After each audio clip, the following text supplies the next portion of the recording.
Pepaluwal yang pasyag, imagalang Mayor Malu Paras Lacson, kay batning emergency declogging operations ning lokal a gobyerno, karing drainage channels king Balen. Agpang king alkalde, tambak a basura na naman ning merecover, kareng kanal, sumangid ning balabalawos a paganaka, cleanup drives at pamagpatupad kareng takbang laban king improper waste disposal. Dinikdik ng Mayor Lacson na kakulangan king serbisyo ing sangka ning pamagbara kareng kanal, nuning kawalang disiplina ning balawo sa pamanugse basura dareng pilang residente. King statement ning alkalde, ing basura kareng drainage ing direktang sangka ning albug kareng pamibale-bale. Pinuri na naman ning alkalde reng municipal workers sa balaw sa Magobra lalam ning mapaling aldo bang linisan reng baradong kanal.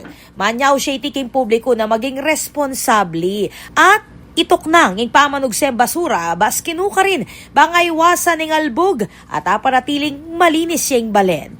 Ako po, Patricia Mamangon para King News Force Pampanga. Balitang tutuking Balen, susuyo.